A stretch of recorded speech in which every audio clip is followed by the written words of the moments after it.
Hi everyone! So I'm going to try and keep this as quick and as simple as possible for you. So I really hope that you can learn something new today with me. So today we're going to be doing how to move an image in Google Docs. So the first thing we're going to need to do is going to go to your Google account, going to go to Google Apps, and we're going to go and choose Google Docs. Once we're here, we're going to go with a blank page. So we're going to open a new document. I'm going to put that to 50 so you can see. So the way to insert an image, you go to insert, you go to image. There's actually a number of ways you can insert your images. You can upload it from the computer, you can search the web, you can upload it from Google Drive, from photos, by URL link, or even camera. So today we're going to focus on how to upload from the computer and also how to upload from the web. So let's choose from the computer first and then find your image, and I'm going to open. Okay, so I'm going to click on the image and I'm going to try and move the image, but I can't actually move it. So in order for me to actually move my image, there's two options. You either get a drop down menu or you go to image options. Now, image options will actually give you more options and it will come up with a sidebar. So you can press on that. We'll go through that in a second. Or you can, use the little symbols down below. Ideally, it will be defaulted to inline. What we want is we want behind text or in front of text. But my go-to usually is behind text. So let's go to behind text. Now, clicking on this gives me an additional thing down here, a drop-down menu. It should read move with text. I click that and we have got a few more options. I want to press on fixed position on page. Okay, so now I should be able to move my image and I should be able to increase or decrease the size, and I can move it anywhere I want in my document. Okay, so the same thing. So if I click on that and, like I said, go to image options, this should pop up to the side. You've got options such as increasing the size. So you can, instead of doing it manually with this, you can, just by dragging the anchors, you can do it manually. If you have specific measurements or size, you can type that in. If you take the lock aspect ratio, what that does is you can actually change the shape pretty much of the actual image, but I don't want that. So I want my phone to actually look like a phone, so I lock the aspect ratio. So if I increase or decrease, it remains the same. You can even change the angle of the image, and you can even rotate it 90 degrees at a time if you wish to do so.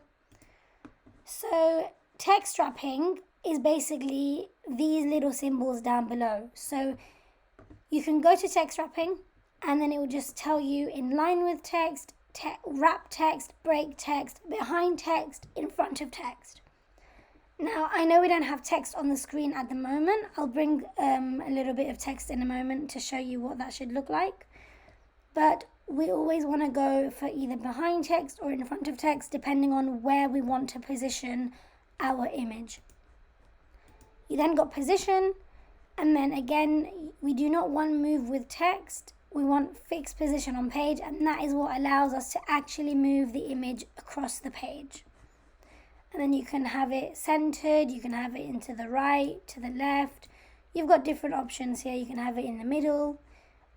So you've got those options there for you as well. With some images, if your image is a different color, has multiple colors, you can sometimes recolor it. It's not the best options over here. And you can also change the transparency, the brightness, and the contrast. And if you want to reset that, you can just press the button and you reset those options.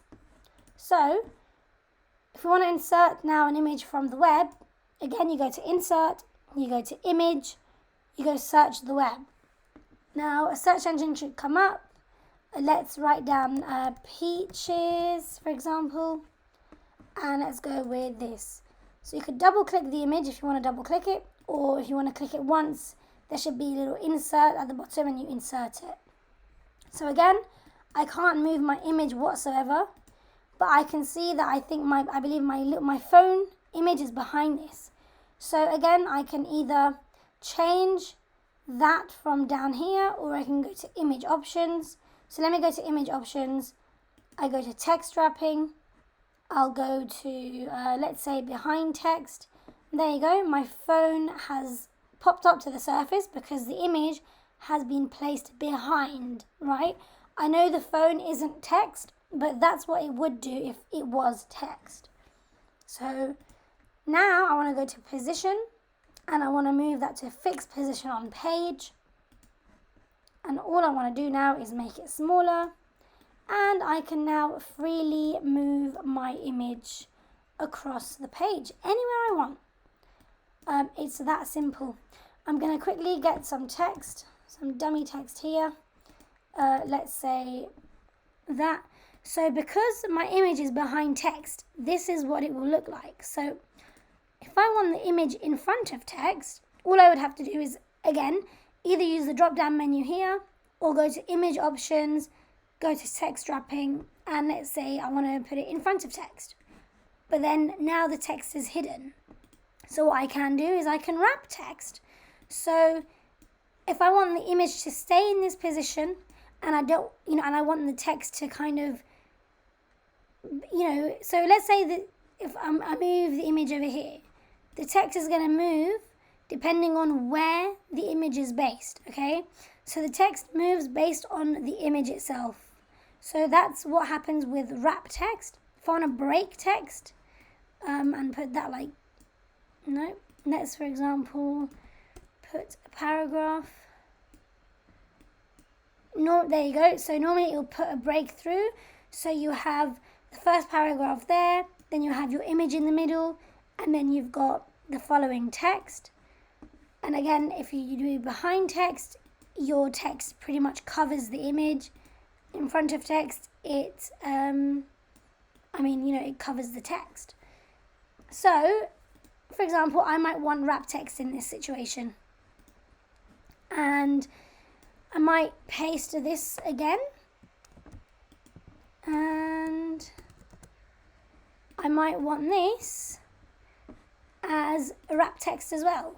So if you can see what happens, like I said, when you wrap the image, you pretty much allow it to take over and you dictate where the text starts pretty much. But this is how you move images around your document. I hope that's helped, guys.